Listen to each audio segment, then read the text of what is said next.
Eu falei, mas como é que você consegue? Eu falo, pô, eu não tô perdendo a fé. Pode perder o foco, você não pode entregar os pontos. Você tem que acreditar que você vai conseguir. Se você for entrar numa luta pensando que você vai perder, como que você vai vencer? As pessoas, Renato, elas almejam o sucesso, mas não têm disposição para enfrentar o processo. E uma verdade inescapável aqui é que você nunca vai estar pronto. Porque hoje, se você parar e olhar para trás, há 10 anos atrás, você vai falar assim, nossa, eu era um menino.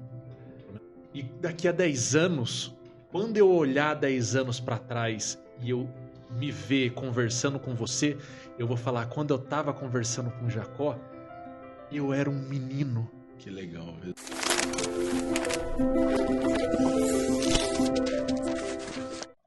Salve, salve, galera do podcast do Change Network. Aqui quem vos fala é Renato Naldi, sou host e diretor do podcast do Change e é uma honra tê-los conosco em mais uma gravação. Hoje, como de costume, pessoal, a gente vai falar sobre uma história empreendedora que inspira não só a nossa região aqui, como sempre me inspirou ao Silêncio, porque isso eu nunca contei. E estou revelando aqui agora para ele, porque eu quero muito conhecer essa história de empreendedorismo, essa história de luta, de vitória, de tropeços, de fracassos algumas vezes, enfim, de superação, como é aí a vida de todo empreendedor. Mas antes de começar, pessoal, gostaria de chamar a atenção para que vocês se inscrevessem aqui no canal. Não deixe de se inscrever no canal, depois compartilhe o vídeo também, porque eu sei que pode agregar muito na vida de muitos e diversos aí empreendedores, empresários que vocês conhecem, e também de deixar os seus comentários, porque mais uma vez, pessoal, é a partir do comentário de vocês que a gente consegue construir conteúdos como esse e cada vez mais assertivo. Hoje eu vou conversar com o filho da Dona Maria e do senhor Aristóteles. Ele é casado com a Juliana e ele é pai da Lavínia e do menino Rafael. Ele é administrador e tem uma empresa fundada em 1980. É ele, Fabrício Jacó. Fabrício, muito obrigado pela presença. É uma honra, me sinto honrado em recebê-lo aqui hoje para a gente conversar um pouquinho sobre sua história. Muito obrigado. Renato, o prazer é meu. Eu confesso para você que eu tinha vontade de vir aqui, mas como eu falei para você, né, eu sou tímido, então para mim é um desafio estar aqui. Mas vai dar tudo certo e a intenção é colaborar, né? Então vamos lá. Ah, que bom.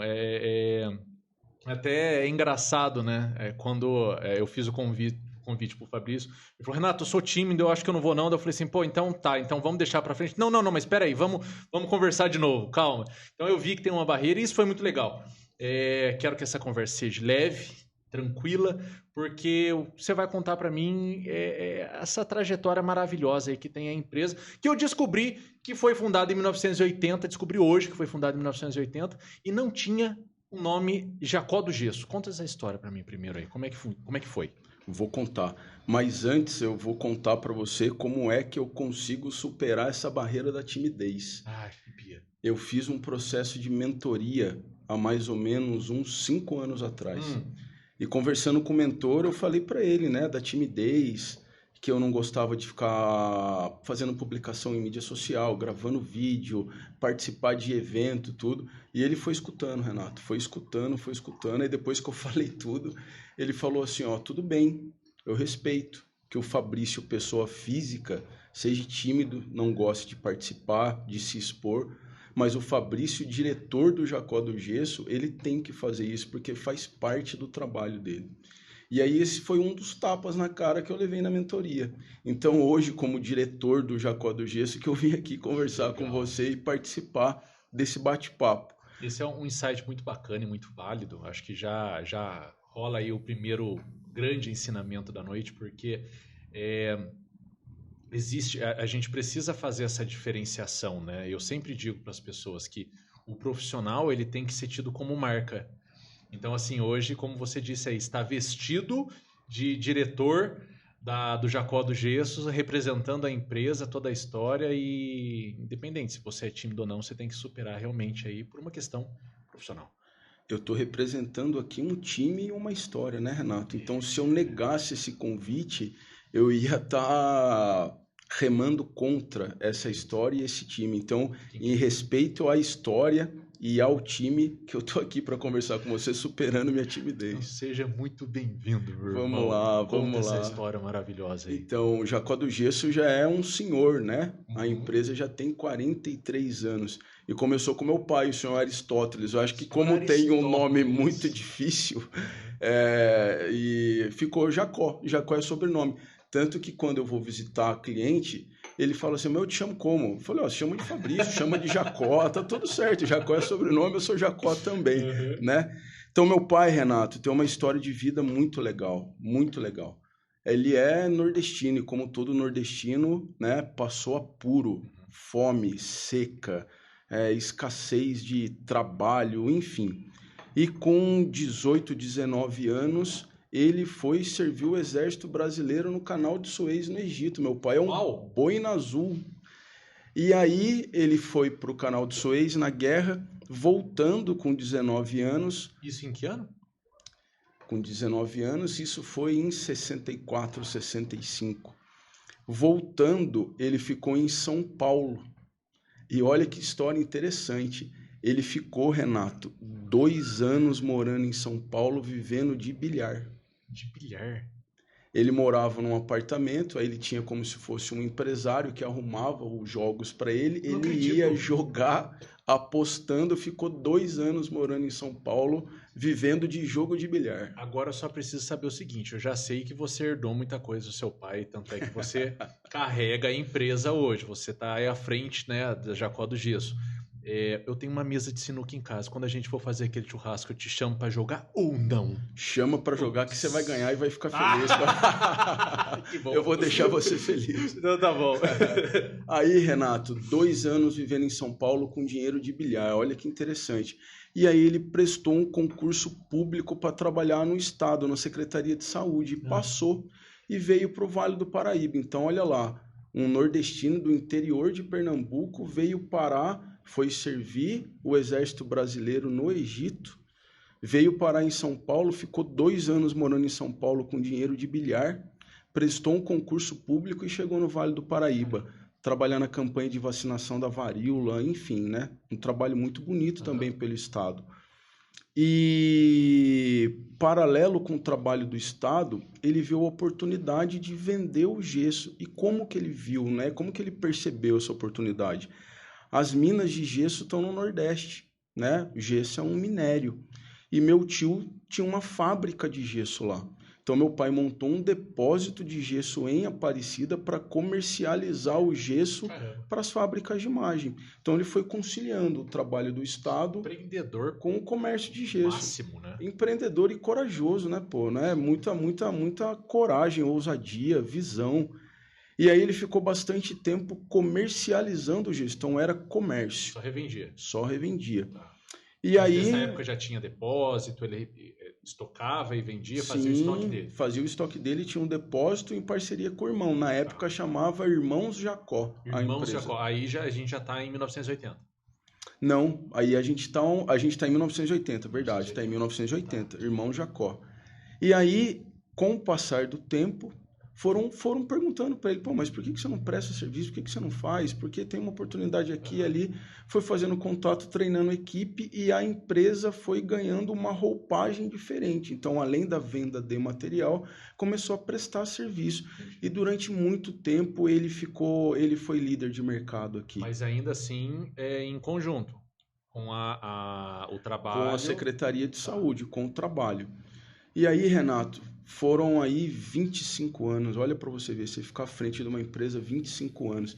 E eu confesso para você que quando eu era criança, né, nessa época eu era criança, eu nasci em 81 e a empresa é de 1980.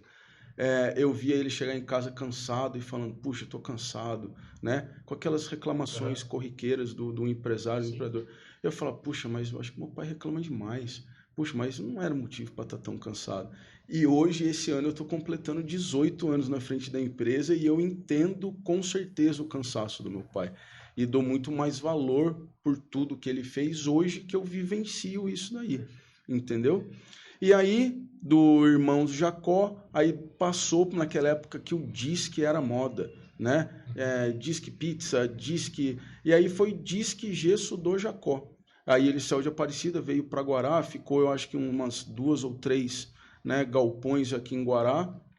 E aí, Renato, com o passar do tempo, ele foi cansando, né? Uma coisa natural. Foi cansando e a idade vai chegando também. Vai tirando o pé, né? Vai tirando o pé. É o que a gente almeja, né? A gente também almeja isso, chegar um dia e também tirar o pé e reduzir. Porque o ritmo nosso é muito acelerado, né?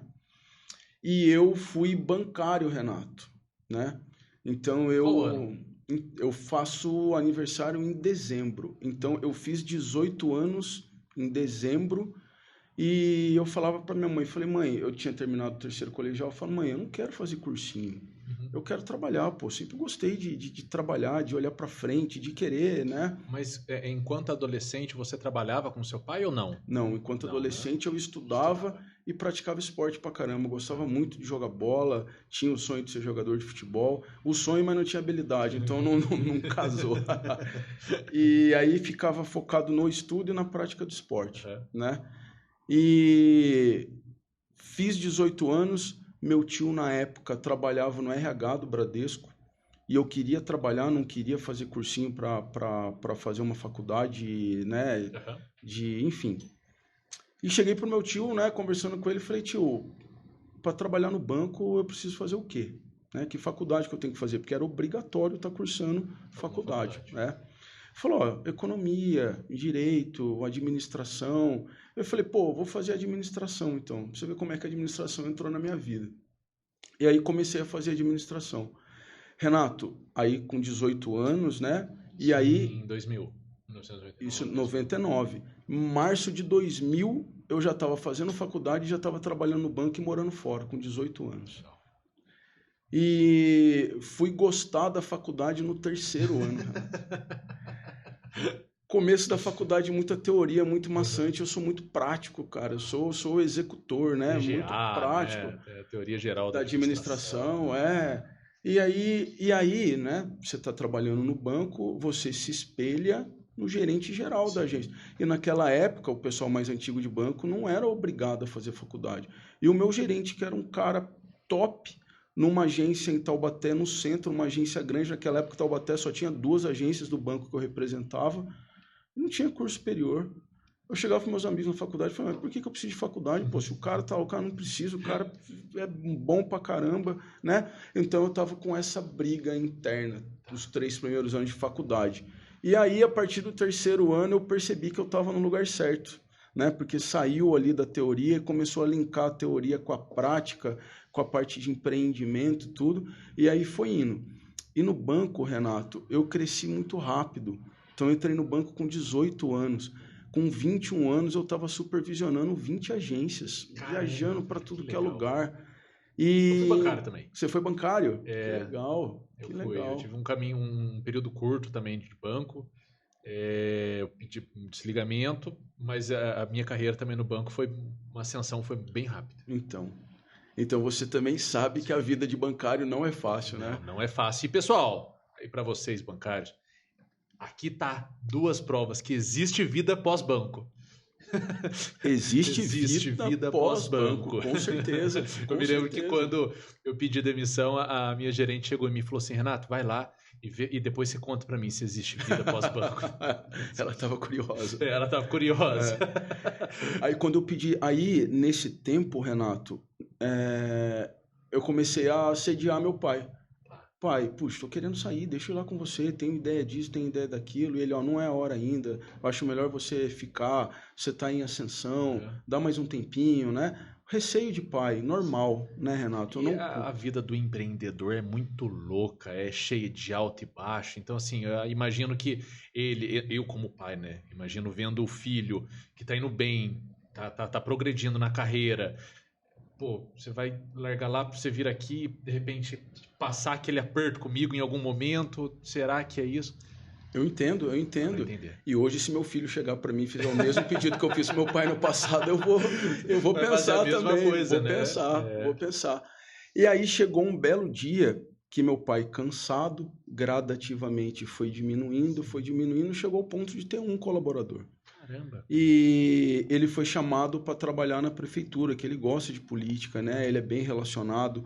E aí, né, ele já estava desgastado com a empresa, recebeu o convite para trabalhar na prefeitura, foi a minha oportunidade de vir. Certo. Aí eu pedi demissão do banco e vim para trabalhar na empresa. E quando eu pedi demissão no banco, foi um caos. Só não acredita. O pessoal não acredita. Falou, você tem certeza que você vai fazer isso? Eu falei, eu vou, pô. Nessa época, Renato, que eu supervisionava, né, as agências que eu te falei, eu trabalhava atendendo mais a classe de renda DIE, CDIE. E eu fui o primeiro que saiu desse segmento para ir trabalhar num alta renda. Eu fui para o Prime em São José dos Campos para trabalhar com classe A, né? Diretor de Ericsson, LG. E, Renato, foi um choque de realidade muito grande para mim. Nessa época, você tinha cabelo? Tinha cabelo pra caramba. Foi aí que começou a cair, Renato. Você sabe do que eu tô falando. Foi no banco também que seu cabelo começou a cair. Foi. Foi no banco. É isso. Mas, ó, engraçado, vou puxar um gancho aqui agora do que você falou. Eu chego para funcionário lá no escritório, lá para mim, principalmente funcionário novo, né? E falo, ó, você vai ver meu dia a dia aqui no escritório, você vai ver o tanto de desafio que a gente tem, o tanto de coisa que a gente resolve, e depois você vai me responder se eu sou careca ou se eu sou cabeludo. Porque pelo tanto de coisa que a gente passa aqui, você muda o seu ponto de vista. Você fala, bicho, você é cabeludo pra caramba, cara, até que você tem cabelo. Até que você tem cabelo. O copo sempre meio cheio, né? Então. E aí, Renato, nessa mudança de setor no banco, foi um choque de realidade muito grande, porque infelizmente, Renato, dinheiro e educação não caminham juntos. Então eu senti uma diferença muito grande de atender esse público, porque pessoal muito arrogante, muito prepotente, e eu tenho uma dificuldade muito grande para lidar com falta de educação. Eu tenho uma dificuldade muito grande para lidar com gente arrogante e prepotente, entendeu? Então a minha vontade de sair do banco aumentou, né? Com esse choque de realidade e com esse descontentamento que eu estava trabalhando nesse segmento. E aí casou, né? O tempo de Deus é diferente do nosso. Totalmente. Então eu vim assumir a empresa. E um menino na época de 23 para 24 anos, que só sabia que o gesso era branco e escutava as histórias do pai, né? Comentando do cansaço, dos desafios. Então eu tive que começar do zero, Renato. Do zero, entendeu? E aos poucos e dando a minha cara na empresa, Sim. respeitando toda a história, respeitando toda a marca, né? Todo o nome e gradativamente dando a minha cara. Foi assim que eu comecei. Então, nessa época que você começou, só tinha um colaborador? Só tinha um colaborador. Meu pai, Renato, naquela moda antiga, lá atrás, lá, né? Ele trabalhou, ele tinha o CNPJ e fechou e estava na informalidade, né? Então, a partir do momento que eu vim, a gente constituiu uma empresa de fato, né? Com CNPJ, tudo bonitinho. Hoje, olhando para trás, hoje a gente tem uma sede própria, tem uma frota de carros. Cheguei a ter 75 colaboradores, Renato. Uau! 75. Então, Renato, um time maravilhoso, né? Uma equipe maravilhosa, mas não tem sócio. Então, um único dono, né? 75 colaboradores. E é muito desafiador, pô. É muito desafiador. É muito desafiador. E a gente, no meu segundo ano de empresa, a gente começou a trazer o drywall aqui para a região. Sim. Que antes as pessoas conheciam o drywall, mas não tinha empresa especializada. Segundo ano já de no meu empresa? segundo ano. Segundo ano de empresa, a gente está falando aí em 2006. Sim. Por aí, né? Sim. 2006, 2007. A gente já trabalha com drywall há 16, 17 Caramba, anos. Rapaz, você sabe que quando eu saí do banco, eu entrei no banco em 2009, 2008, 2009. Eu saí e fui embora para o Canadá. Eu pedi demissão, foi uma coisa muito louca. Eu pedi demissão do banco em em fevereiro, assim, no retorno do carnaval. Eu pedi demissão e no dia 21 de março, eu não tinha nem passaporte quando eu pedi demissão, não fiz nada. E dia 21 de março eu estava subindo para ir para o Canadá. Que legal. Entrando no avião mesmo para ir. Foi muito rápido, assim, foi um estalo, pedi do banco, quero mudar de vida, e fui embora. E lá eu trabalhei com drywall. Que legal. Lá eu trabalhei, gesseira aqui, viu? Formado, irmão. Trabalhar de freelance comigo lá. É verdade, precisando de uma graninha, né? Aí, vou te ligar a qualquer hora. Tanto que, por exemplo, essa parede que eu fiz. Que legal. E quando eu cheguei, não se escutava drywall. Quando que foi isso? Mas você já trabalhava. Mas era muito pouco que se escutava. Mas, era Renato, em 2000, eu cheguei em 2012, 2013. Renato, você não acredita, bicho, é um trabalho de formiguinha.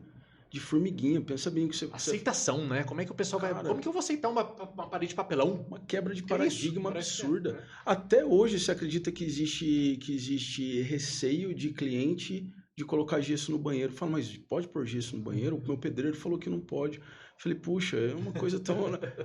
E a gente montou na época não, depois de alguns anos já trabalhando com drywall, eu montei um showroom de aproximadamente 100 metros quadrados, todo em drywall. Caramba, 100 metros quadrados. E eu, da minha sala, com a porta fechada, eu escutava cliente dar murro na parede, que eu não acreditava que ela era resistente, que ela aguentava, né? Mas e para fazer fixação de quadro, né?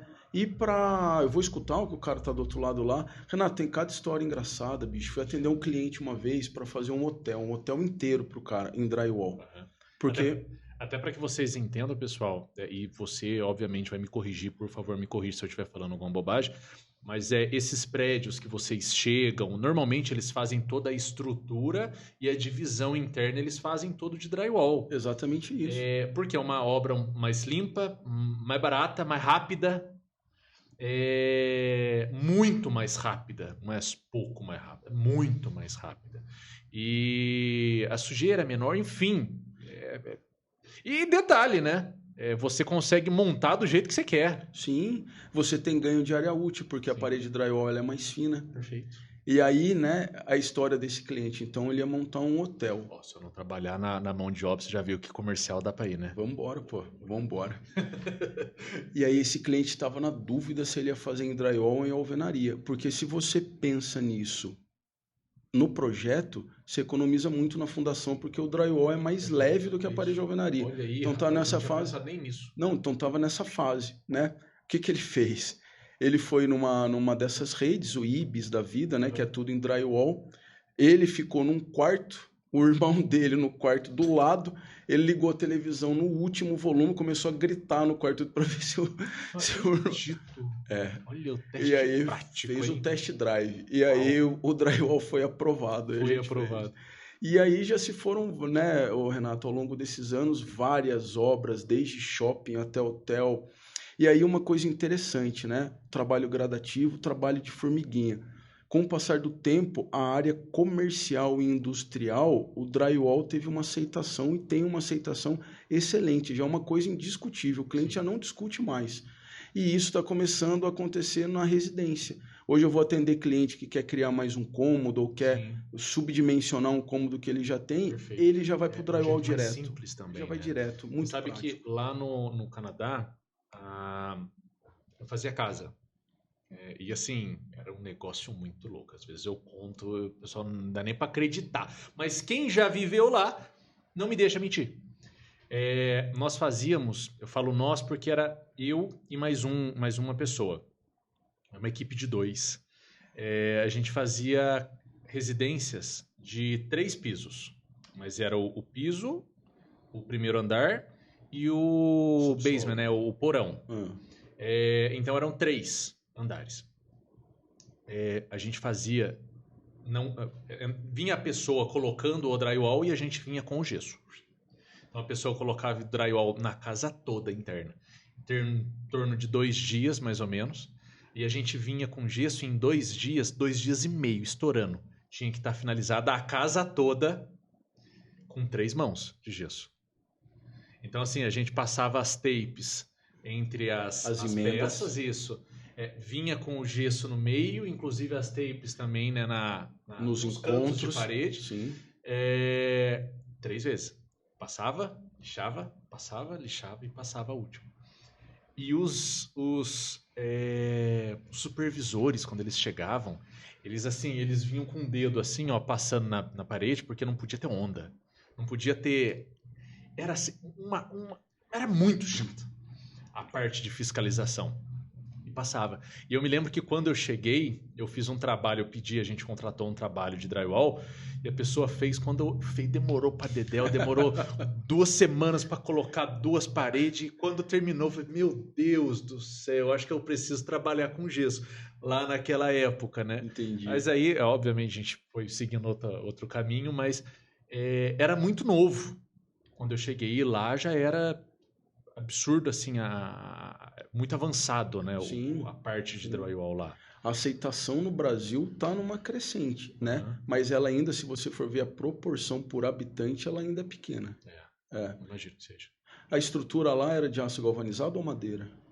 Madeira, irmão. E era um negócio muito louco, Jacó. Você não acredita. A primeira vez que eu vi construindo, me arrepia falando, cara. Primeira vez que eu vi, desde o começo até o final, eu falei, não é possível, cara, que esses caras fazem casa desse jeito. Eu me lembro que um pouco antes de eu vir embora, eu já tinha decidido que eu ia vir embora, porque eu fui embora pro Canadá pensando em nunca mais voltar. Não queria voltar. Mas aí lá é frio. Muito frio.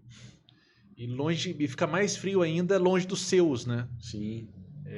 Além de ter o frio natural, climático, tinha o frio também de carinho, de coração. Faltava ali o meu lado. Então, eu decidi voltar. Mas aí nessa que eu decidi voltar, eu quis ficar 5 meses trabalhando pesado para eu levantar uma grana e tudo mais.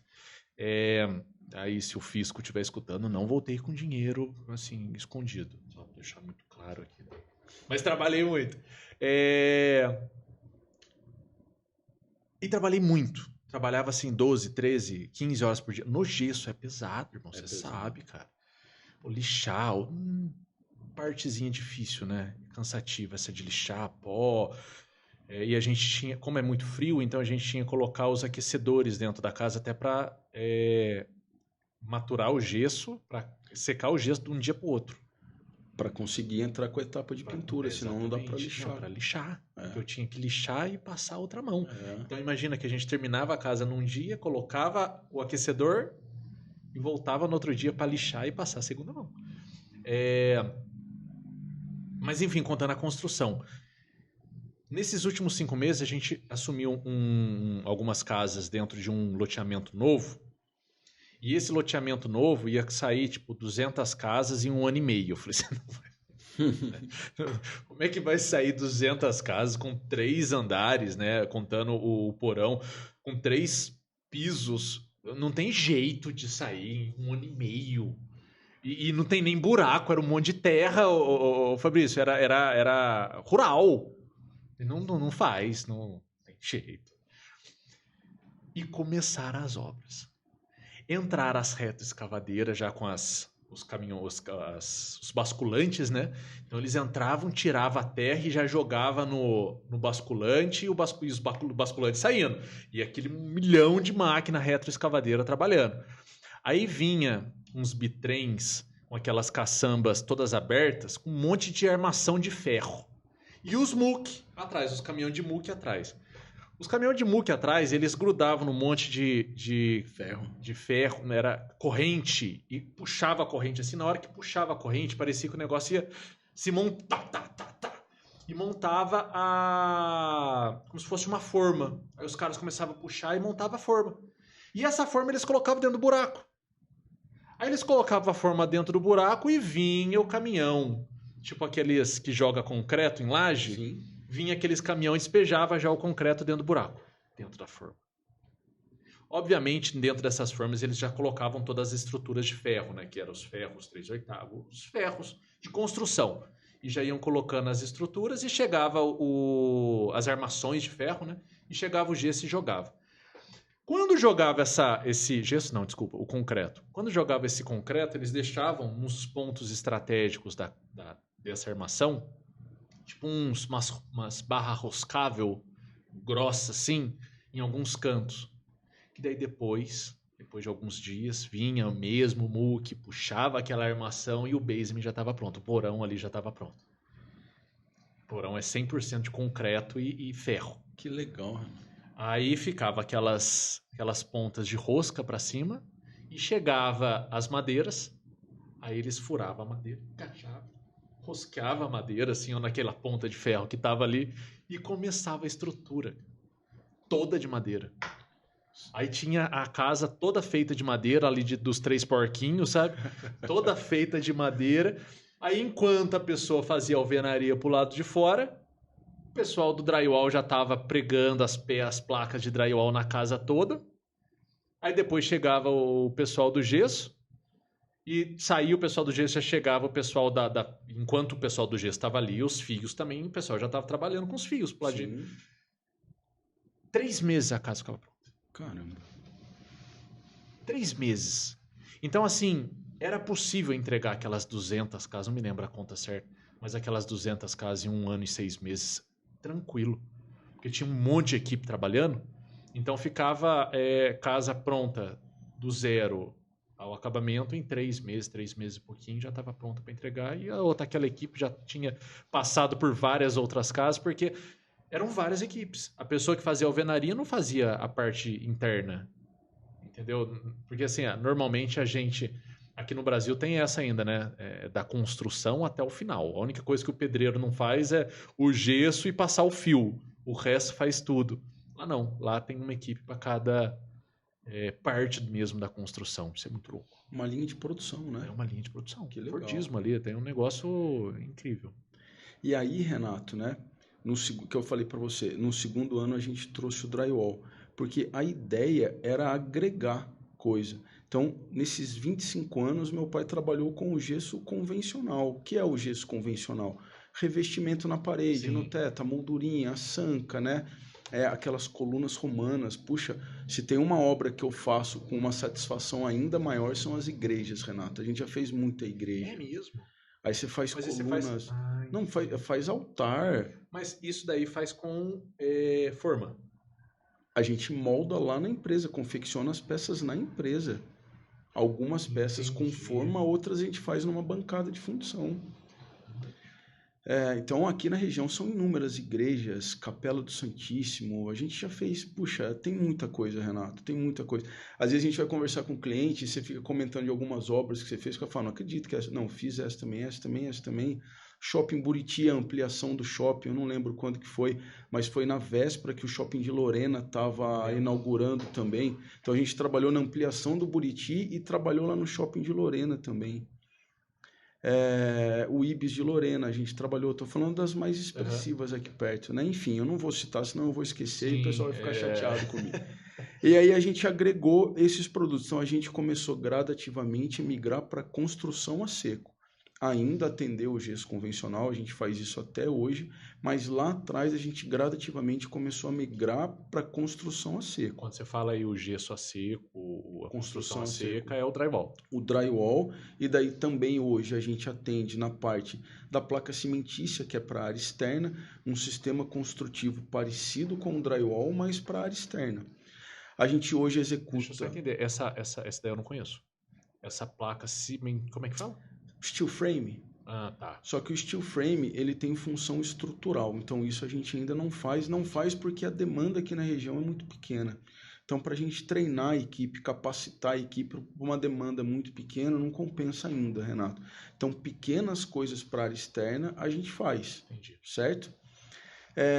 A gente hoje trabalha com forro modulado, mas o que é o forro modulado? Forro de isopor, forro mineral, que tem agência bancária, né? Os 2 bancários aqui conversando. E, Renato, um dos projetos que eu tenho maior orgulho é o mais novo, né? A gente estava conversando aqui sobre o podcast, você falou que vai fazer 1 ano, tudo. Sim. Esse meu projeto mais novo, ele tem um pouquinho mais de 1 ano. Então, a nossa empresa é a única empresa aqui na região que tem um licenciamento da CETESB para fazer a captação do resíduo do gesso e do drywall. Então, só para você entender, todo o resíduo gerado pela minha empresa, então todas as obras dos meus clientes, todo o resíduo de gesso a gente retorna com ele para o escritório e a gente deixa armazenado. Hoje eu sou uma ATT, uma área de transbordo e triagem. Caramba, que legal. E através disso eu consigo ser um braço de apoio para todo mundo que gera resíduo de gesso. Então, por exemplo, aqui tem umas construtoras de fora que estão vindo fazer empreendimentos aqui na nossa região.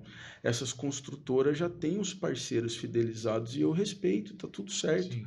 Mas o resíduo que essa empresa de fora gera de gesso e de drywall precisa ter a destinação correta. Eu consigo atender essa construtora. As fábricas de imagem, a gente vende o gesso e faz a logística reversa, volta com o resíduo. Para você ver, Renato, o mesmo trabalho de formiguinha é igual do drywall de 16 anos atrás. Então a gente está com 1 ano e meio de projeto. Ano passado a gente captou e destinou 300 toneladas de resíduo. Pensar que isso ia estar jogado na natureza, Renato, né? Isso, se você não tivesse, se você não leva lá, se você não faz essa captação, isso vai para onde? Vai para um lixão? Vai para o aterro, vai para o lixão. Entendi. Né? Vai para as caçambas lá, para os entulhos. Para as caçambas, misturado com um monte de outras coisas, jogado em aterro, jogado em terreno, jogado em rio. E para onde você manda? Então, aí vem uma história muito interessante, porque daí eu conversando com uma engenheira ambiental, minha amiga me dá uma ajuda fantástica lá na empresa lá. Falei, mas espera aí, o gesso o pessoal usa como adubo também, né? O gesso faz tanto mal para a natureza assim. Ela falou, Jacó, faz porque contamina lençol freático, mas o principal é porque é um desperdício, porque dá para reutilizar. Entendi. Entendeu? Então, respondendo a sua pergunta, esse resíduo ele é levado para ser beneficiado e ele é vendido para uma indústria cimenteira para o retardo de secagem do cimento. Sabe o pedreiro que pede para você assim, ó, deixa esse meio saquinho de gesso aí para misturar na massa, para ela demorar para puxar, não sei o quê. Então, para isso, Renato, uma das finalidades. Entendi. Então, parar para pensar que no ano passado a gente conseguiu destinar corretamente 300 toneladas é muita coisa, Renato. Eu vi que, assim, antes da gente começar a gravar aqui, tem um formuláriozinho, tem toda uma parte um pouco burocrática que a gente faz, e você preencheu aquele formulário e você deixou, assim, várias vezes lá, assim, bem claro que um dos orgulhos que você tem é justamente esse braço ambiental que hoje a sua empresa tem aí de respeito e de... você deixou isso muito bem claro lá. Renato, eu tenho muito orgulho disso, sabe por quê? Porque se você for parar para pensar, com o nosso produto e com o nosso serviço, a gente ajuda os clientes a realizarem sonhos. A gente cuida de dor de cliente através do nosso produto. Toda empresa, Renato, pode tratar de dor, né? Eu, com o gesso, trato de dor. Sim. Vou te dar um exemplo.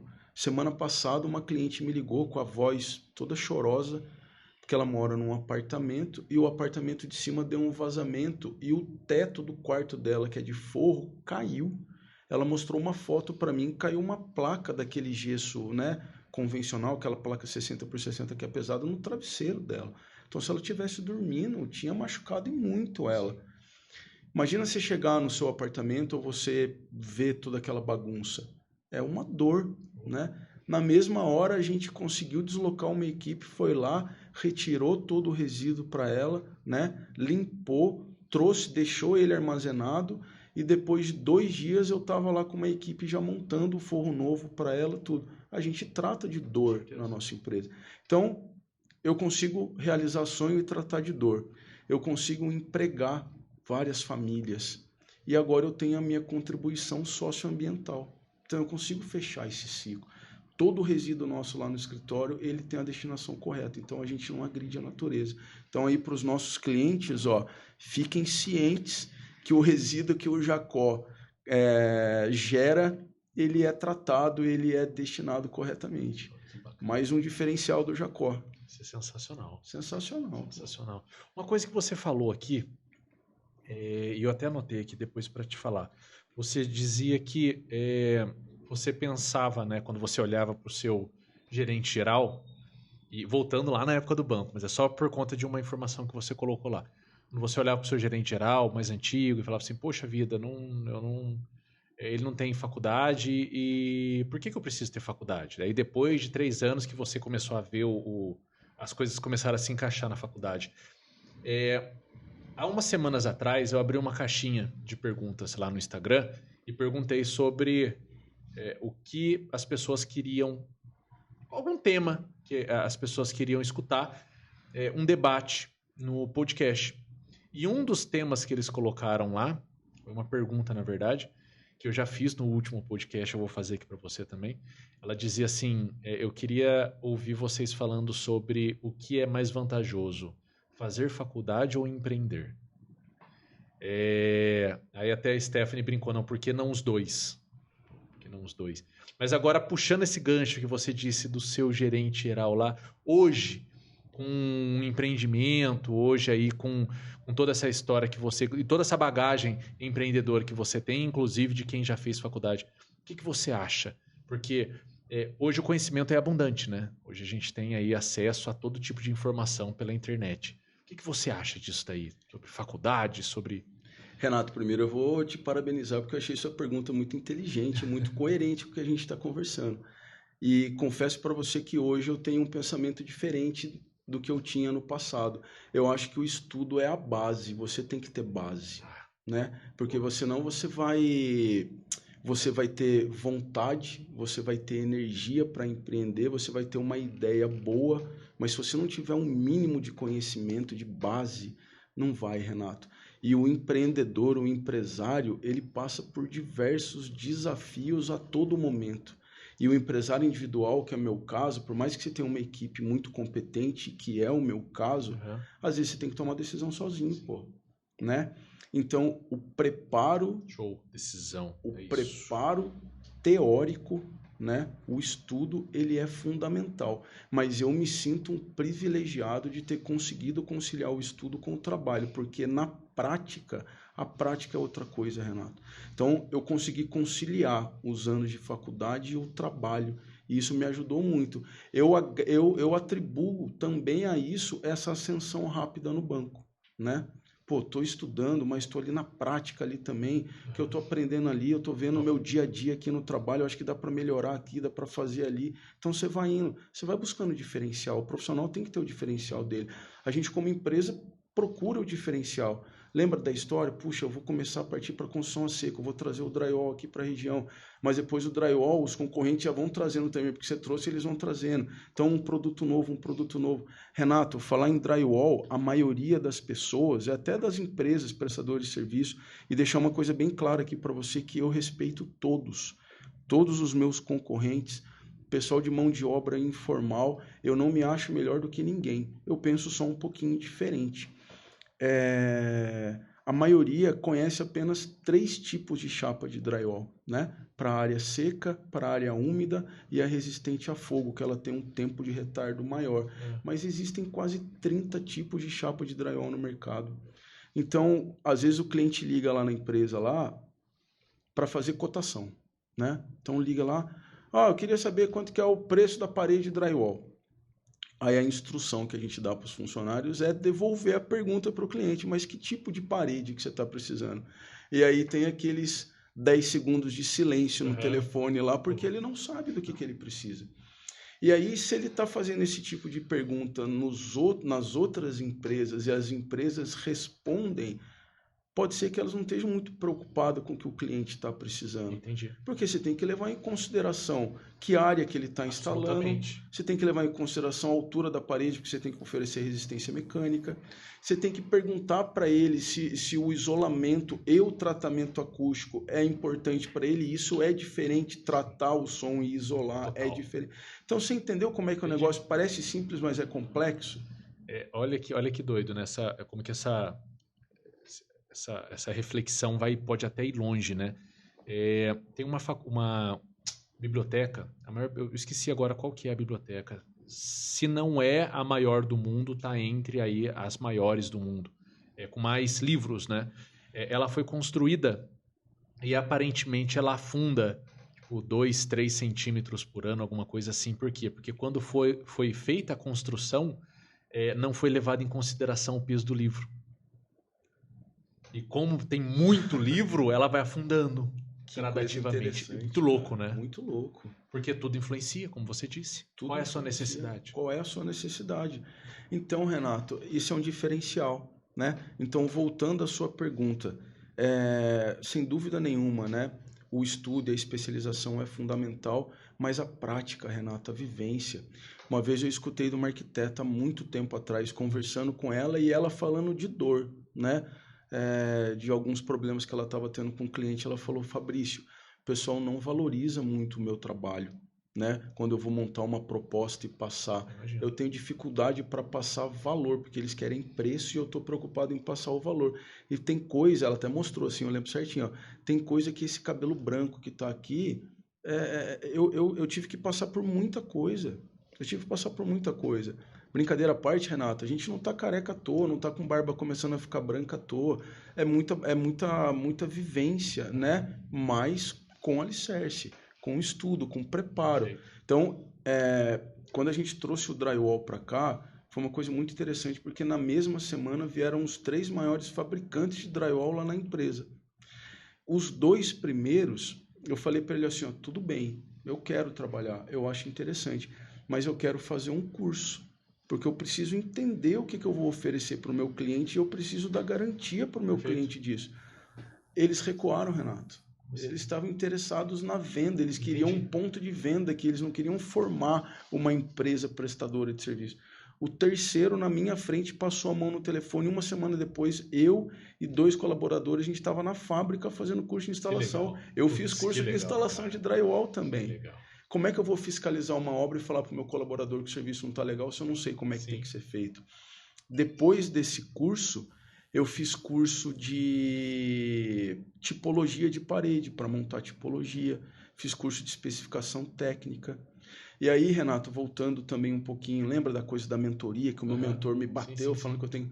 Aí eu comecei a aceitar os convites, as oportunidades. Então eu já dei palestra na FATEA para o curso de arquitetura, já dei palestra na Unisal por curso de engenharia falando de drywall. Então eu falo com entusiasmo. Chego até para cliente, Renato, e falo assim, olha para você ver a que ponto que chego. Eu falo, ó, ontem mesmo estava atendendo um cliente que quer criar 3 ambientes no mezanino da casa dele lá.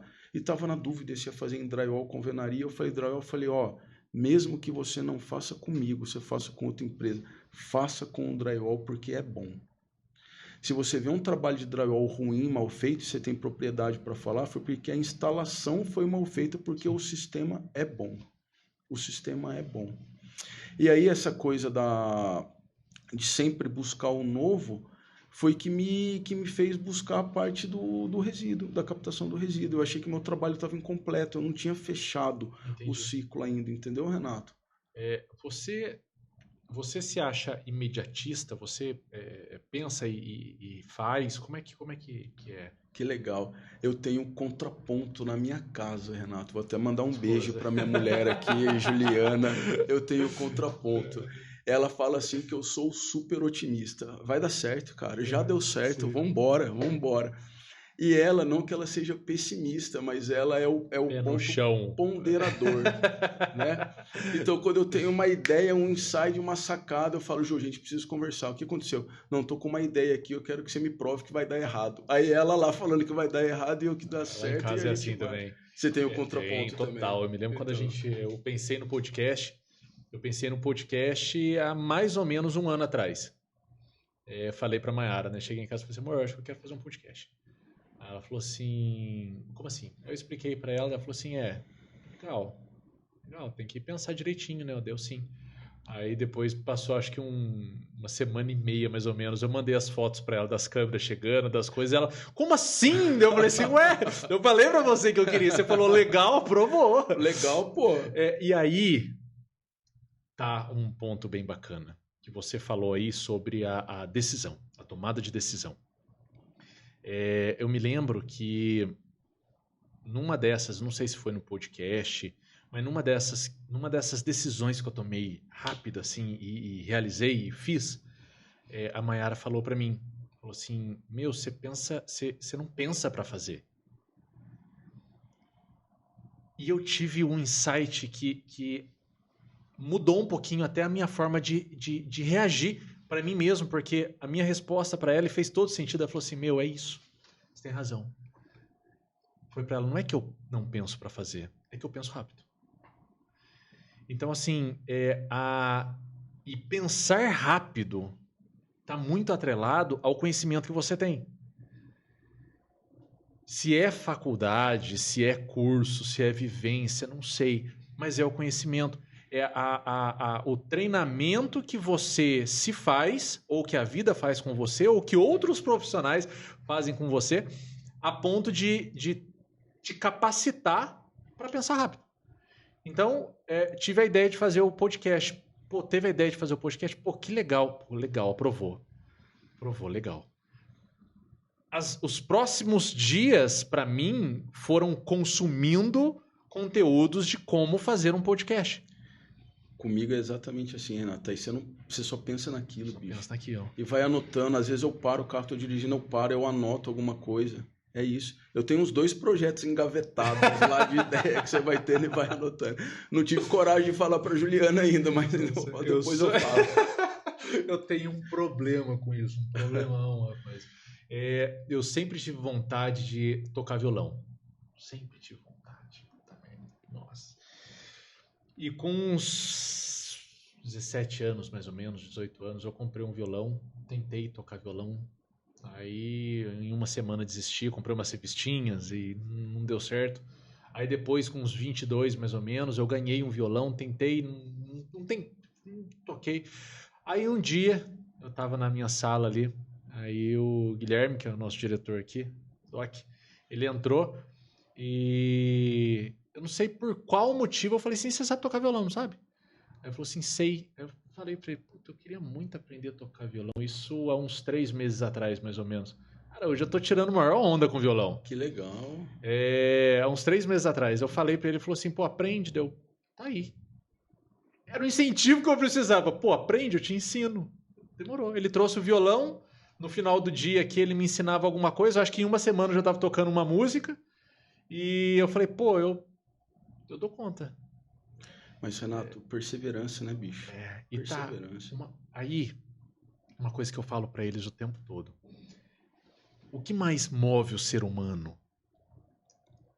O que faz você, por exemplo, começar a fazer uma academia e não desistir?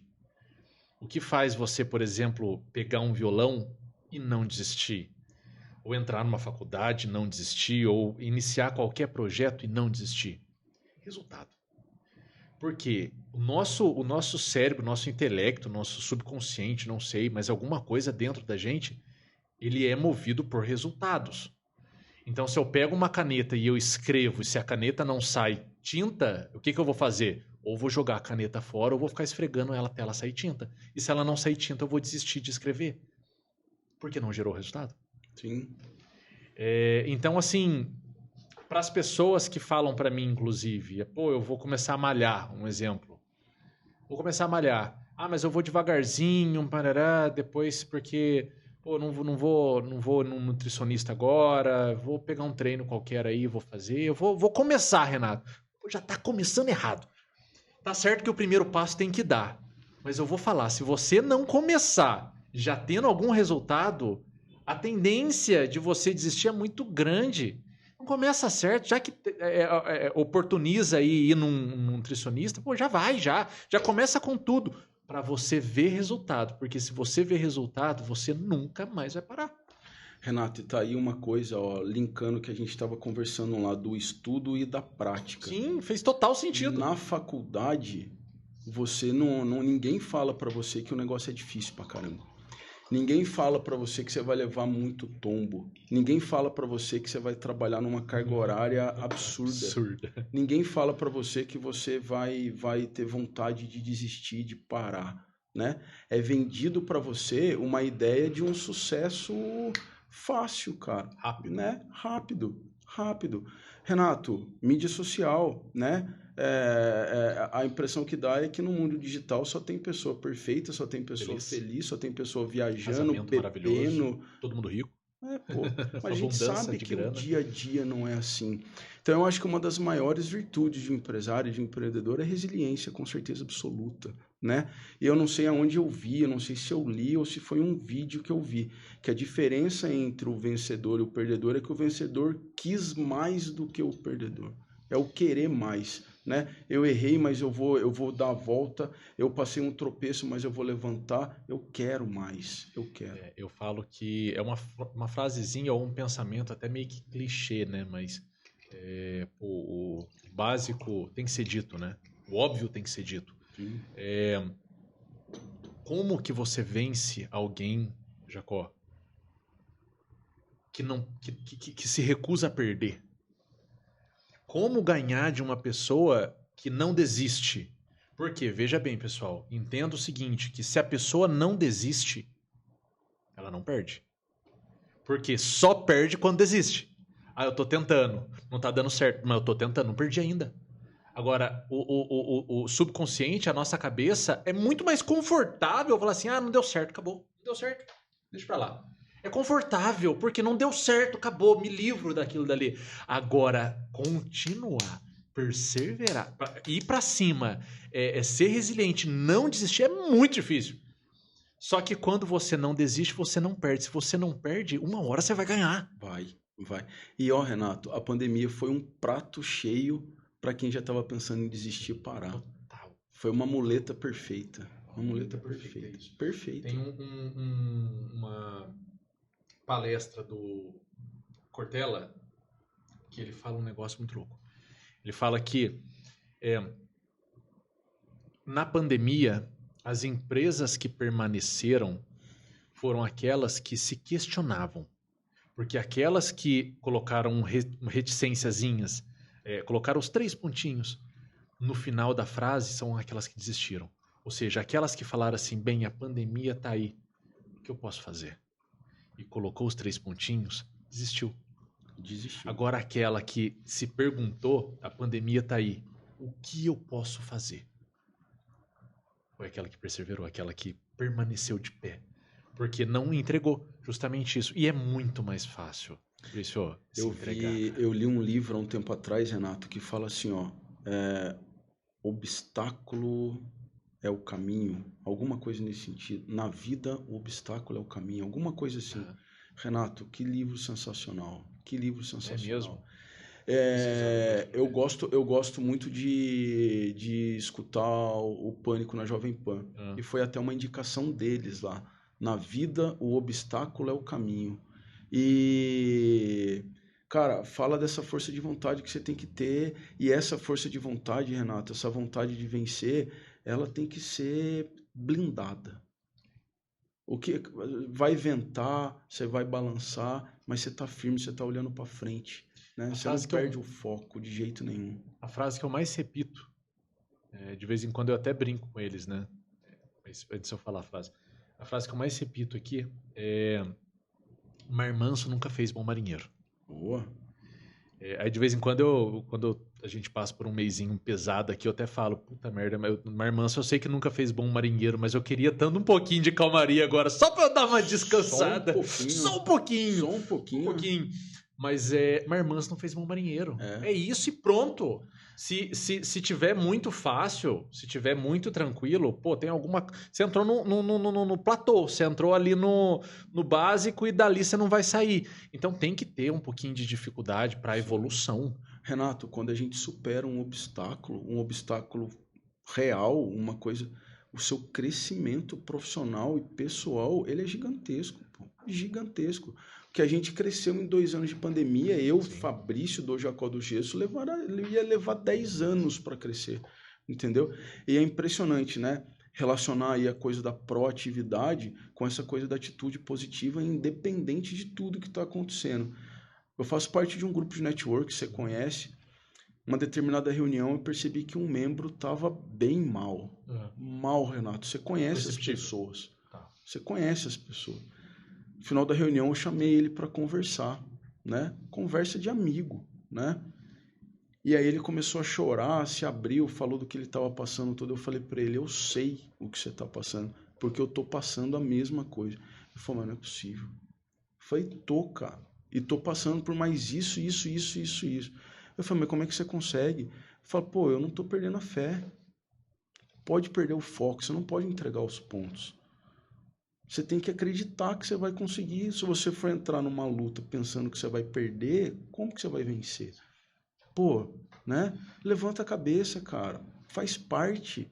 Renato, o simples fato da gente estar vivo, a gente está sujeito a tudo a todo momento. O simples fato da gente ter uma empresa, a gente está sujeito a várias coisas.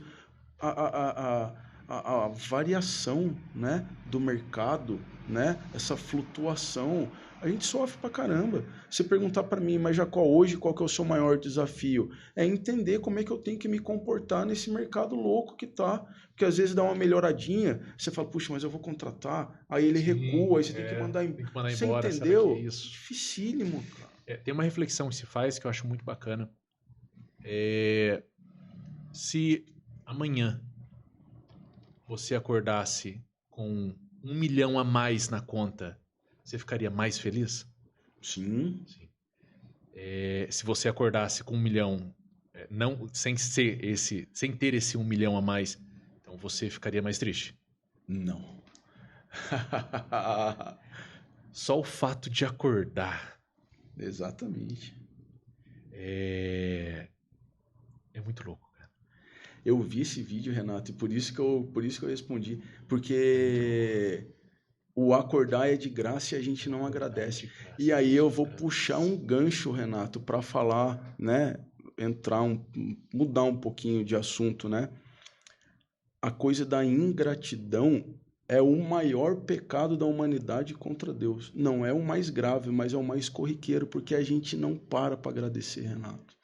Renato, a gente foca no problema, né? A gente reclama de coisa insignificante e o simples fato de acordar, de estar com saúde, de estar tendo a oportunidade aqui de conversar, né? A gente não agradece, cara. Não agradece. Então, você vai chegar em determinadas pessoas e perguntar, ei, como é que você tá? Ah, tá ruim, tá... Pô, mas, né? Então... Eu questiono isso sempre. É contagioso, hein? Total. Isso é contagioso. Tem que correr de pessoas assim. Isso é contagioso. Por quê? Porque é gostoso. É reconfortante assim pro cérebro falar assim, bem, não tá bom mesmo, né? Então tá, não é só pra mim, que gostoso. Porque é reconfortante. Porque é difícil da gente analisar o que precisa ser melhorado, aquilo que precisa ser modificado, mas olhar de uma forma com que aquilo que você já tem, né? Entra aquela brincadeira, né? De vontades. Quando você não tem, a vontade é aqui. Quando você tem, a vontade é aqui. Quando você perde, precisa retomar, a vontade é aqui. Então, assim, a sua disposição é diferente. Ela muda de acordo com o que você tem e você não tem. Eu questiono sempre para as pessoas. Se você acordasse hoje, somente tendo aquilo que você agradeceu ontem, com o que você acordaria? Legal, cara. É uma reflexão até difícil de pensar, porque fala, puta merda, realmente não agradeci nada. Nada. Renato, a pandemia, né? Se você for pegar o começo da pandemia, pegou todo mundo de surpresa, mas que negócio louco que é esse? Mas quando que vai acabar? Pô, semana que vem, daqui a um mês. E aí você quer buscar informação, né? Televisão, celular, internet e só informação negativa. Então você se alimenta, você se alimenta de coisa negativa o tempo inteiro. Renato, na terceira semana eu já não aguentava mais. Eu resolvi parar, desligar a televisão, parar, né? E aí você vai buscando coisa positiva. Desculpa. E teve uma pessoa lá num vídeo, né, que falou assim, comemore as suas pequenas vitórias. A gente não faz isso, Renato. Eu falei hoje ainda. Pequenas vitórias, a gente tem projeto mirabolante, mas e as pequenas vitórias do dia? Renato, hoje eu fui levar meu menino de 6 anos na excursão da escola para ir no zoológico. Que gostoso. O moleque acordou, cara, mas numa alegria, mal dormiu, numa alegria absurda. Você viu o sorriso estampado no rosto. Fui na porta da escola, pus no ônibus, a minha mulher durante o dia foi mandando foto dele e eu e ela comentando, né? Como que a gente é grato, né, por esse momento que ele está passando. Vivendo. Eu estou feliz com a felicidade dele, Renato, né?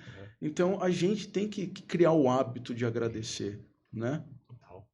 E você olha para uma situação de adversidade, se você faz o exercício de olhar essa situação de fora, você agradece. Isso é incrível. Contar uma historinha para você, nesse percurso meu na empresa, quando eu assumi a empresa, eu estava no Campo do Galvão, a gente estava numa área, salas comerciais lá, Meu pai, na época, tinha uma sala e uma parte no fundo que ele guardava o material. Com o passar do tempo, eu aluguei outra e aluguei mais 2. Aí o espaço ficou pequeno. Aí eu fui para uma área de 1.500 metros quadrados, né? Uma área de 1.000 metros quadrados, perdão. Uma área excelente, Renato. Fiquei lá 11 anos. Só que era uma área residencial e o movimento de carreta e de caminhão começou a incomodar a vizinhança.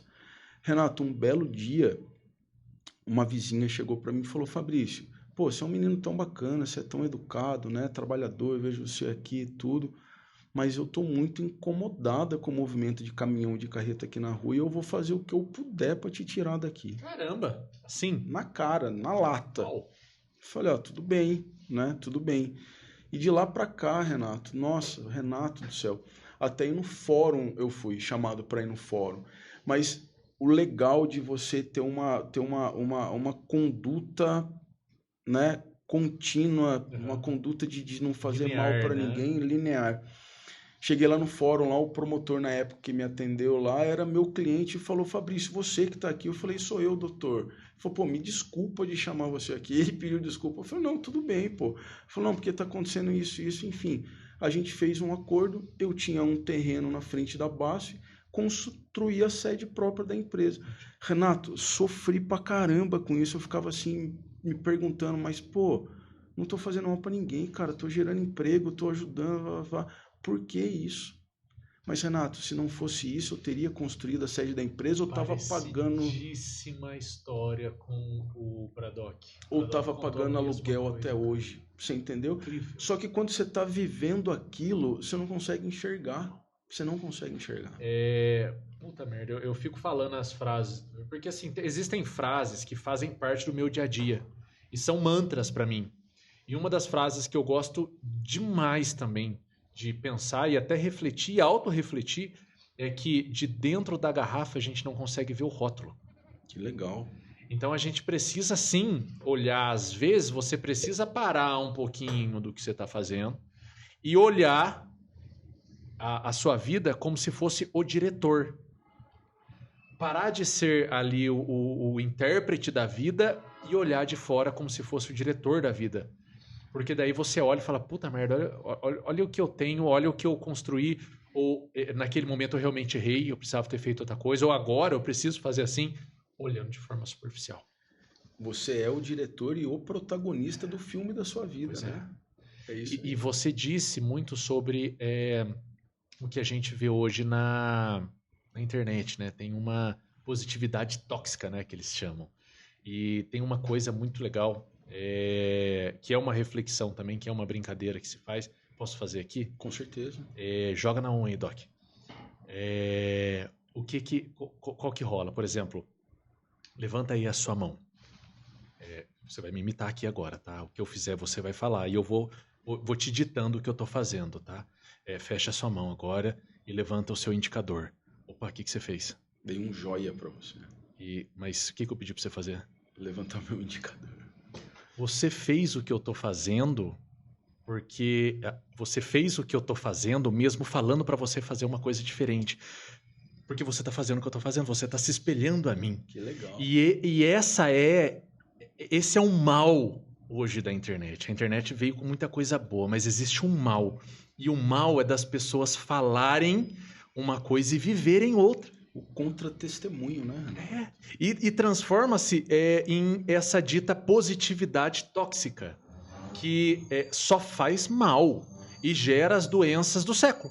A depressão, a angústia, a ansiedade, por que a vida dele é assim, aquela frase antiga, né? A grama do vizinho sempre é mais verde. Por quê? Porque é artificial, cacete.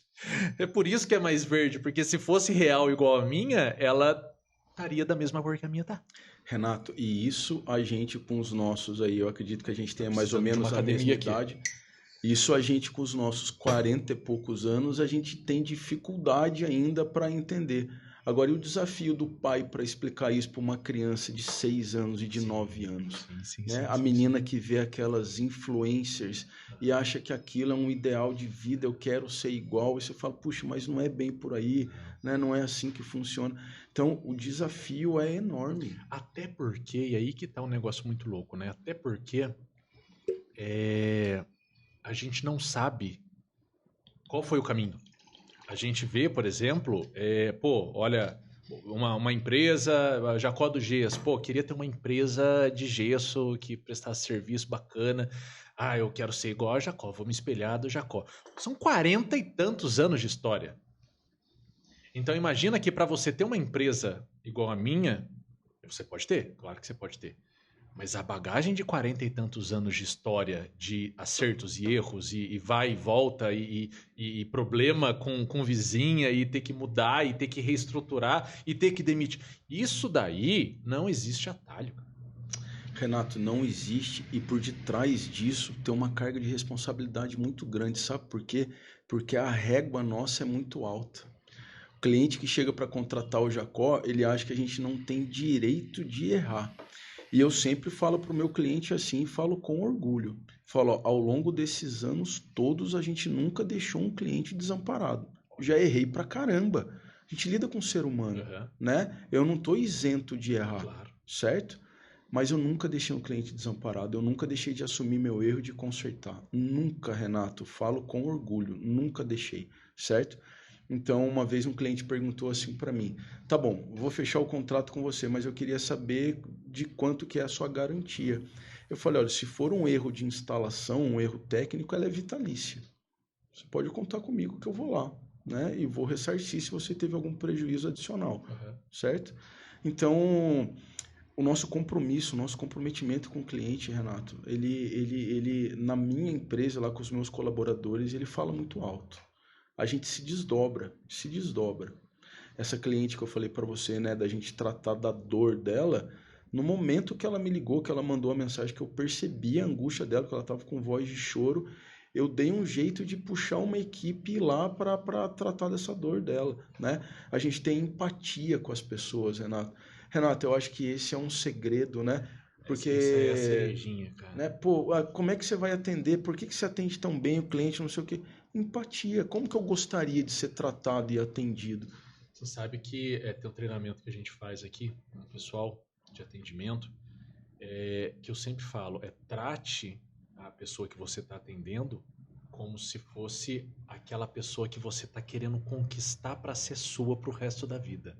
Trate aquela pessoa como se você estivesse tratando a sua esposa, a sua mãe, o seu pai. Porque daí sim você vai fazer um atendimento diferenciado, você vai fazer um bom atendimento. Trate com carinho, com respeito, com vontade. Teve uma vez, há um mês e meio atrás, mais ou menos, a gente estava passando uma semana danada aqui. Tinha muita coisa acontecendo dentro das empresas e muito problema. Dentro das empresas que a gente atua, né? Tava vindo muita coisa, muito problema, assim, que era difícil de enfrentar para a empresa. Empresa sendo desenquadrada do Simples, mas veio de uma semana de uma vez só. Blum. Uma enxurrada. E eu fico muito mal.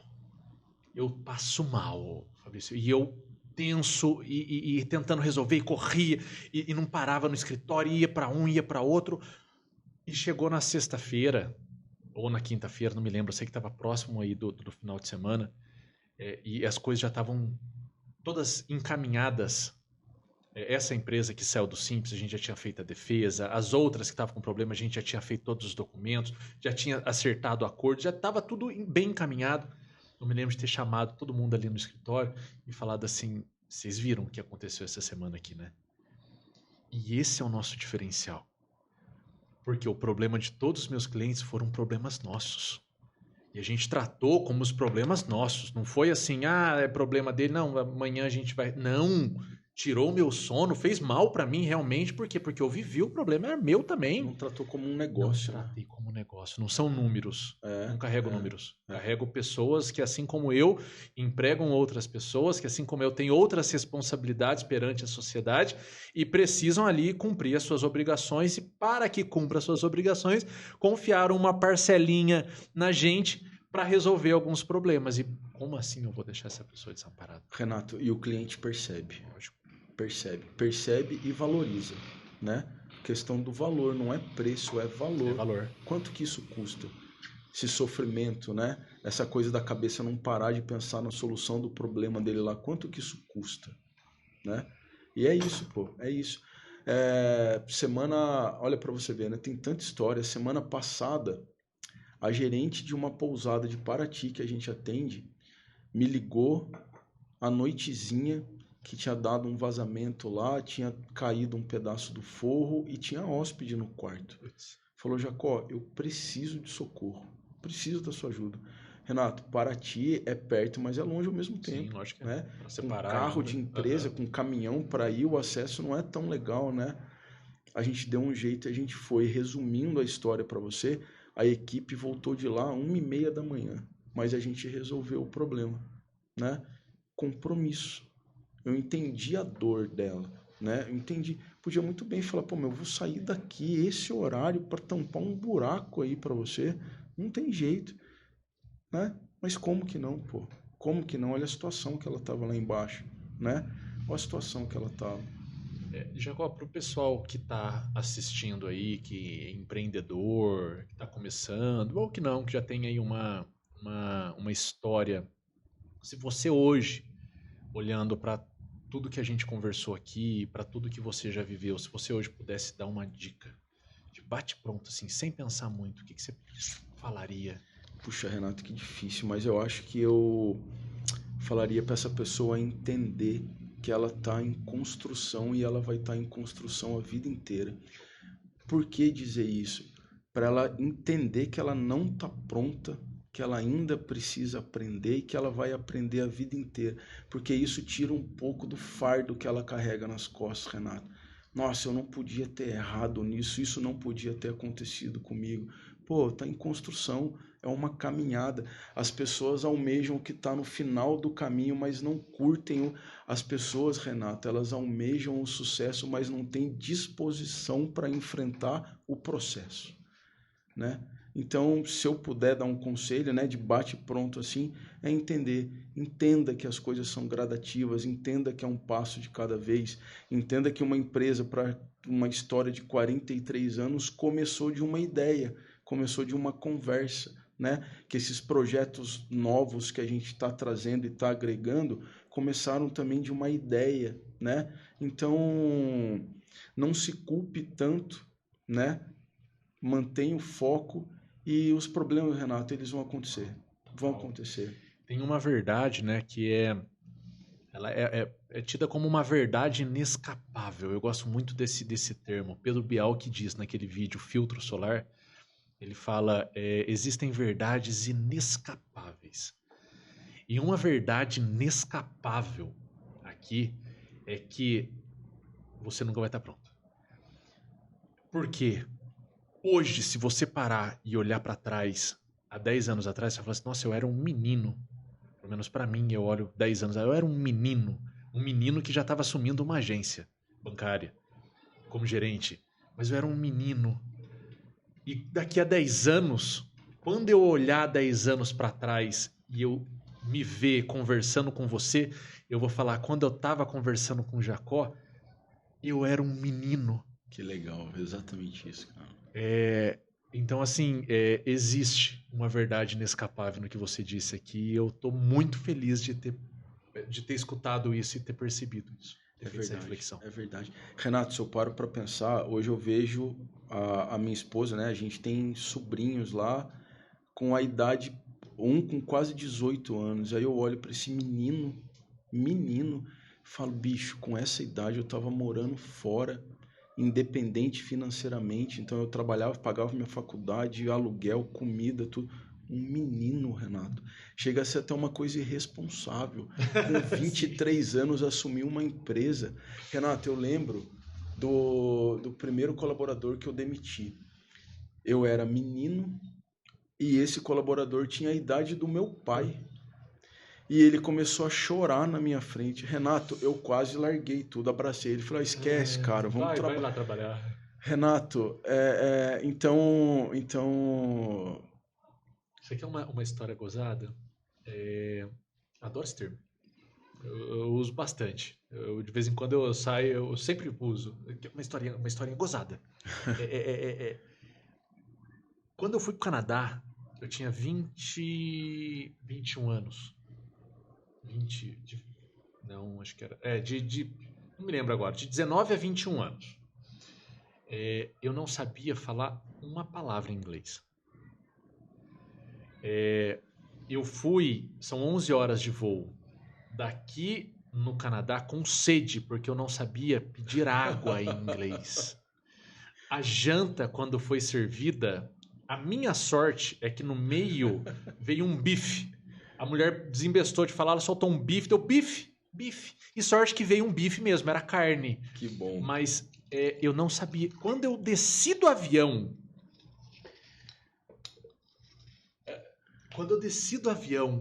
e eu vi aquele mutirão de gente, eu falei, gente, eu não sei falar inglês, o que eu tô fazendo aqui? Eu não sabia falar nada, não sabia me comunicar, não sabia como. E eu tinha de 19 a 21 anos. E morei lá um ano e pagando aluguel e deu tudo certo. Eu tô aqui hoje. Mas assim, que você disse sobre essa... Hoje, assim... entendam, tenham ouvidos de ouvir o que eu vou dizer aqui agora, mas hoje a gente vê que essa questão da superproteção, essa questão da própria informação ser mais rápida, hoje a gente vê... tem até uma brincadeira, né, que o pessoal fala do adolescente adulto agora, né, que demora um pouquinho mais, aparentemente, para ele se colocar mesmo no mercado e por conta mesmo do acesso às informações. A gente não precisa ir muito longe. Quando eu tinha 8 anos de idade, 8 anos, você tem filho pequeno? Tenho. Quando eu tinha 8 anos de idade, eu ia para a roça com meu avô. A roça do meu avô era lá onde é a Mantiqueira, do Wellington, do meu tio. Eu ia lá com meu avô. Madeireira Mantiqueira? Madeireira Mantiqueira, meu tio Wellington. Ah, é? Pô. Oh, que mundo pequeno, cara. Que legal. Então era lá. Ali onde que é a madeireira, não era a sede da fazenda, mas era a casinha do meu avô. Tinha era exatamente daquele jeito que é hoje. Que legal. Só que a mesa dele é onde tem os atendentes lá, e tem uma viga de madeira em cima, ele enrolava o fumo de rolo naquela viga lá, e descia e ficava fumando a manhã inteira. E eu chegava com meu avô 8 horas da manhã, 7 horas da manhã, selava o cavalo, 8, 9 anos. Pegava o cavalo e ia lá pro Putim. Gostoso pra caramba. Numa baia que tinha lá. Era tudo estrada de terra ali. Era gostoso pra caramba. E ali. Ficava a manhã inteira lá, voltava, eu tinha que estar lá no sítio 11h30. Porque era a hora que o meu avô saía para ir almoçar. Então eu chegava lá no sítio umas 11 horas, mais ou menos, tirava a sela do cavalo, lavava o cavalo, soltava o cavalo. Com 8, 9 anos. O meu filho tem 10 anos. Eu nunca deixaria ele fazer um negócio desse. Aí, pra você ver. Por quê? Porque a gente se transformou em protetores, assim, até... Ou eles eram... Não sei quem tá certo, quem tá errado, mas... Não, imagina, sem celular, eu pegava o cavalo e eu sabia que eu tinha um compromisso de estar às 11 horas da manhã ali no sítio. Para lavar o cavalo, dá tempo de 11h30 ir embora. Mas eles não sabiam, a manhã inteira eu passava fora. E tava tudo bem, porque era o jeito que criavam ali. A Maiara, ela conta, minha esposa, ela conta... E ela contou esses dias na roça, e minha sogra falou assim, o quê, filha? Você fazia isso? Nem sabia. Não sabia, porque assim, eles têm um sítio indo ali pra Lagoinha, e é na beira do asfalto. E na época, estavam passando uma tubulação de cano ali de frente com o sítio mesmo, com aqueles... Acho que é manilha. Manilha, né? Passando debaixo da estrada ali, e a Maiara conta que ela com as primas... Elas atravessavam a manilha para o outro lado e ia brincar na fazenda lá na frente, enquanto as mães estavam lá no sítio. Ela contou, a minha sogra falou assim, filha, você fazia isso? Fazia, mãe. O anjo da guarda trabalhou demais, Renato. Trabalhou demais. E assim, a gente era assim mais solto, né? Sim. Aí hoje a gente não solta. Por que a gente não solta, Jacó? Eu escutava meu pai falar lá, olha para você ver. Você deixaria o seu filho com 8 anos de idade fazer? Você vai puxando as gerações, né? Então, quando eu era pequeno, pedia pro meu pai para ele me deixar fazer algumas coisas. Eu falei, não vou deixar. Eu falei, pai, mas você já contou o que você fazia, mas naquela época as coisas eram diferentes. Então, se você for falar hoje pro seu filho, talvez a justificativa seja a mesma. Naquela época as coisas eram diferentes. Hoje está muito perigoso, hoje está muito complicado, né? Então, eu acho que as coisas vão mudando, Renato, né? Eu lembro com 11 anos de idade, eu morava no Pedregulho, tinha uma croizinha, né? Teve uma época da croizinha. Tinha. Né? Eu pegava a croizinha 11 anos de idade. Não tinha celular, pessoal. Isso que vocês têm que entender, não tinha celular. Então, você até tinha, mas eu não tinha celular 11 anos de idade. Não. Eu pegava a croizinha e saía para andar naquele pedregulho lá. Eu sabia que eu saía 7 horas da noite, mais ou menos, 6h30, 7 horas da noite. Eu sabia que tinha que estar em casa 10 horas. Então, 10 horas eu voltava para casa. Mas ninguém sabia onde eu estava. Eu sabia até onde eu podia ir e estava tudo certo. 11 anos. Muita liberdade. Muita liberdade. Muita liberdade. Então, assim, a gente tá... É diferente, né? Sim. Na minha época era diferente. Na minha época era diferente.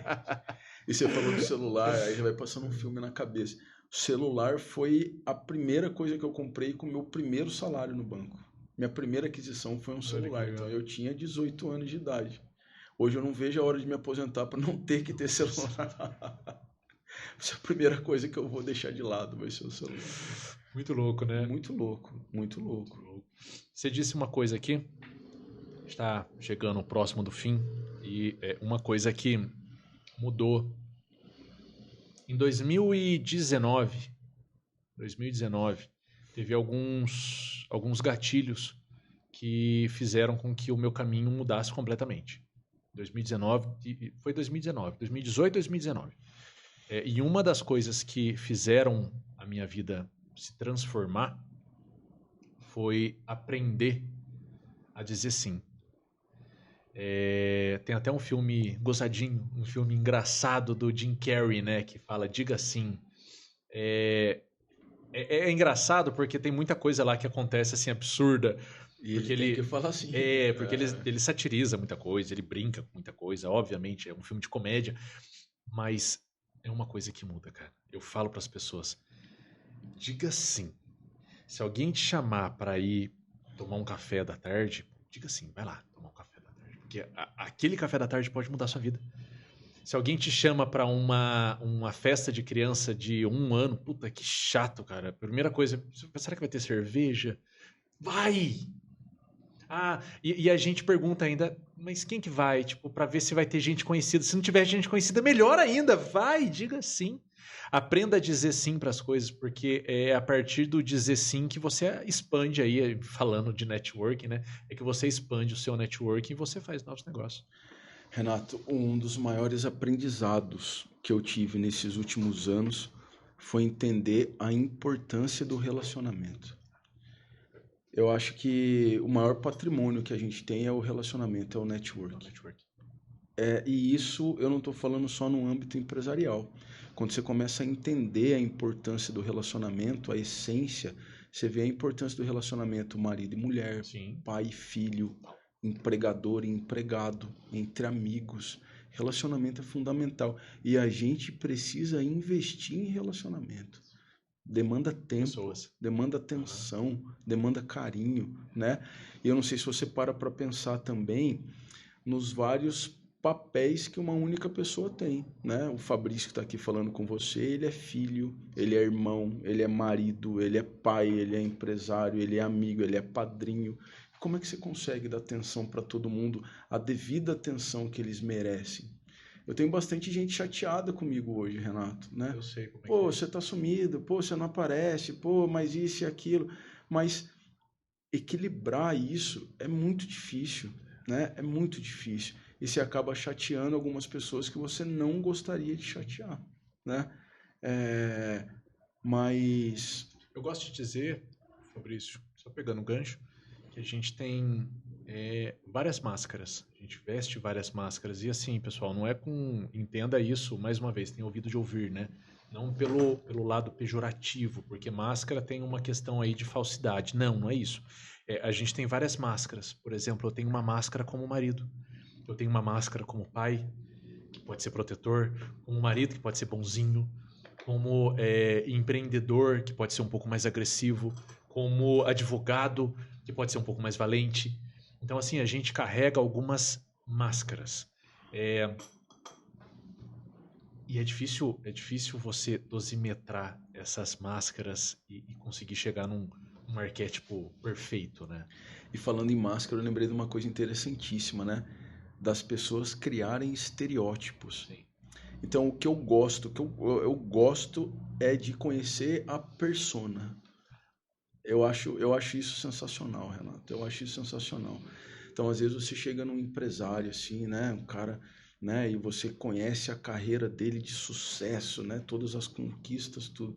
Mas e a pessoa, né? Ela realmente é feliz? E o relacionamento dela com a família dela, com os amigos dela?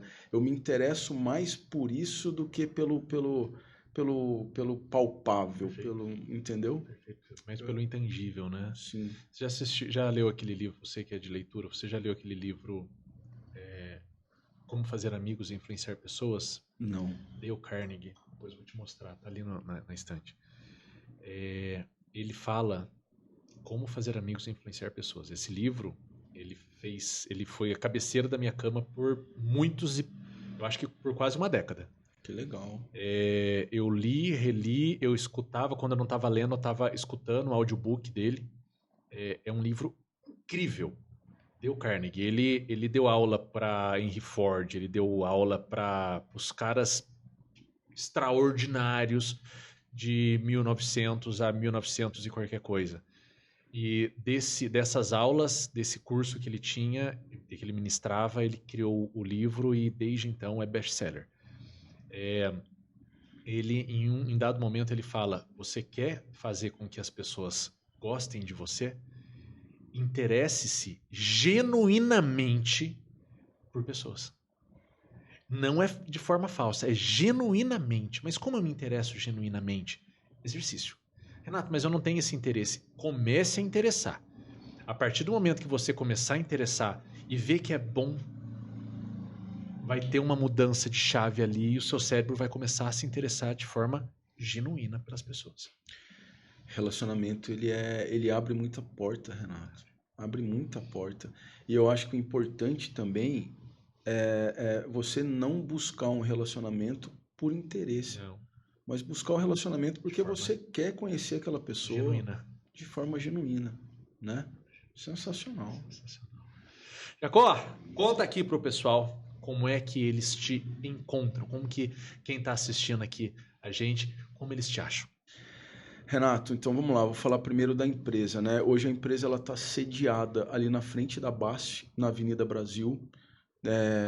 Ficar muito feliz de receber, né, os clientes lá ou os seus ouvintes, seguidores. No Instagram, Jacó do Gesso, o Fabrício, né, pessoa física, Fabrício Jacó, tanto no Instagram quanto no Facebook. Página www.jacodogesso.com.br. Show de bola. Vou colocar aqui na descrição, então, para você que ficou pacientemente escutando essa prosa até aqui, tá aqui na descrição do vídeo todos esses links para irem direto aí ao Fabrício vulgo Jacó do Gesso. E dando um testemunho aqui, aproveitando isso que você está falando, a gente não tem noção do raio de alcance de uma mídia, né? Eu participei de alguns outros eventos, e aí uma vez um menino, eu não lembro a cidade do Rio de Janeiro, ele me mandou uma mensagem no WhatsApp, ele mandou uma mensagem no Facebook, se eu não me engano. Cara, vi a sua história, é igual a minha. Tô pegando uma empresa de gesso do meu pai, tô passando por isso, por aquilo. E depois, num outro evento, uma menina de Goiás, a mesma coisa. Que bacana. Tô pegando também sua segunda geração, tô com dúvida nisso, que eu achei legal. Então, para você que está escutando, né? Se você quiser dividir ideia, quiser, né? E eu quero também escutar ideia, né? Eu não tô aqui para ensinar ninguém, eu quero dividir a experiência. Bem, então a gente já está partindo para o fim. Já sabemos aonde te encontrar. Quer deixar um recado final aqui para a galera? Renato, quero. Antes do recado, eu quero te agradecer pela oportunidade E se eu soubesse que era bom desse jeito, eu já tinha vindo antes já e quero voltar. Ai, que bom. E eu quero aproveitar a oportunidade para fazer os agradecimentos. Então, eu não posso deixar de agradecer meu pai, que é o fundador mesmo da empresa, né? Por todo o trabalho, né? por toda a luta, por todo o empenho, né? A minha mãe, que estava ao lado dele nos momentos difíceis, né? Porque enquanto o homem tá à caça, a mulher tá em casa cuidando da cria e do lar. Então, agradecer a minha mãe. Agradecer imensamente meus colaboradores, porque ao longo desses quase 20 anos que eu estou na empresa, já passaram vários colaboradores lá. Hoje eu tenho colaborador que está comigo há 17 anos, há 16 anos. Então, eu sou grato a todos, aos que passaram e principalmente aos que estão lá comigo. E, sem dúvida nenhuma, agradecer a minha família, que é a família que eu constituí, né? A Juliana, minha esposa, que é o meu contraponto lá nas minhas ideias, e que aguenta todo o rojão lá em casa lá para eu conseguir me dedicar ao trabalho, para eu estar aqui com você hoje. Então, agradecer a minha mulher, as minhas crianças, meus colaboradores, meu pai e minha mãe. É isso aí. Meu irmão também, que é um cara super profissional, super competente, me ajuda também, né? Quando eu tenho uma ideia, também levo para ele lá. Então, eu gostaria de encerrar agradecendo. A gente falou tanto de gratidão, sim, né, Renato? Agradecer você e a toda essa galera aí. Por isso. Que incrível, cara. Obrigado você, irmão. Até porque, uma verdade inescapável, a gente nunca tá pronto. Nunca tá pronto. Irmão. Obrigado. Valeu, cara. Renato. Eu que agradeço. Eu que agradeço. E é isso, pessoal. Para você que ficou aqui acompanhando com a gente e não se inscreveu no canal, de nada adianta. Para agora aqui, clica aqui, se inscreve no canal, compartilha esse vídeo, deixa aqui seus comentários, que depois eu vou repassar tudo pro Fabrício. E, como eu já disse, é a partir desses comentários que a gente consegue construir conteúdos cada vez mais assertivos para vocês. Tá bom? Pela preferência e pela paciência, pessoal, eu vos agradeço. Até a próxima.